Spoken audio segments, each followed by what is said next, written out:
उत्तराखंड में कनेक्टिविटी और पर्यटन विकास को नई ऊंचाई देने के लिए आज एक ऐतिहासिक एमओयू साइन हुआ। केंद्र और राज्य सरकार मिलकर 7,000 करोड़ रुपए से अधिक लागत वाली देश की सबसे बड़ी रोपवे परियोजना को आगे बढ़ाएंगे।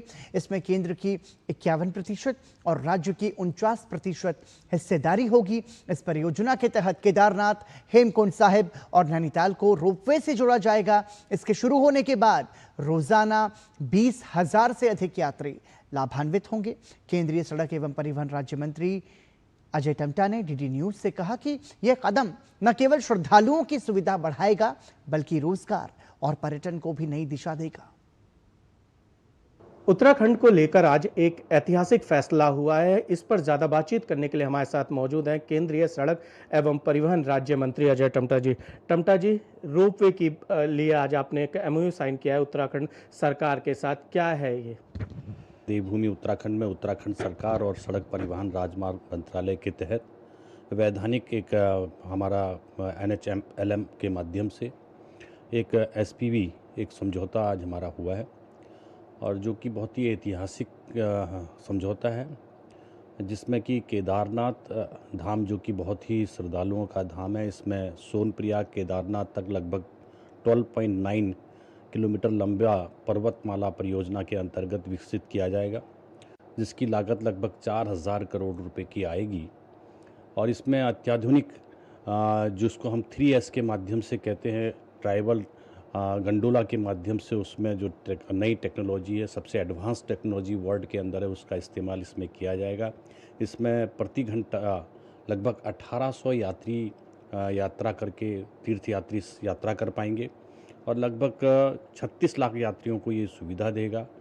यह रोपवे दुनिया का सबसे लंबा रोपवे में लगभग गिनती में आएगा और हाई एल्टीट्यूड में आएगा। लगभग 12,000 से 15,000 फीट हाइट में ये रोपवे होगा। इसके साथ ही सर एक सवाल और है कि दोनों, चूंकि केंद्र सरकार और राज्य सरकार के बीच ये एमओयू साइन हुआ है, किसकी कितनी परसेंटेज रहेगी, किस भागीदारी के साथ आप काम करने जा रहे हैं? रोपवे परियोजना के लिए ये ऐतिहासिक फैसला लगभग 7,000 करोड़ का है।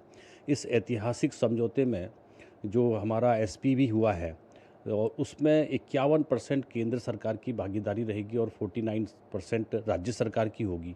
मगर जो उस रोपवे के माध्यम से जो भी प्रॉफिट शेयर होगा, उस प्रॉफिट शेयर में 10% उसकी मेंटेनेंस के लिए आएगा और 90% पैसा जो भी आएगा वो उत्तराखंड राज्य की नई रोपवे परियोजना के लिए होगा। उत्तराखंड में 4 धाम यात्रा में पर्यटकों की संख्या लगातार आप देख रहे हैं बढ़ती चली जा रही है। इस रोपवे योजना के आने के बाद से आप किस तरीके से देखते हैं और साथ में उत्तराखंड में रोजगार के अवसर? जो हमारे श्रद्धालु हैं, जिनकी श्रद्धा है, जो 4 धाम की यात्रा करना चाहते हैं और जो हमारे कैलाश मानसरोवर और आदि कैलाश की यात्रा करना चाहते हैं, तो कभी हम लोग विचार भी नहीं करते थे कि वहाँ तक सड़क पहुँच पाएगी।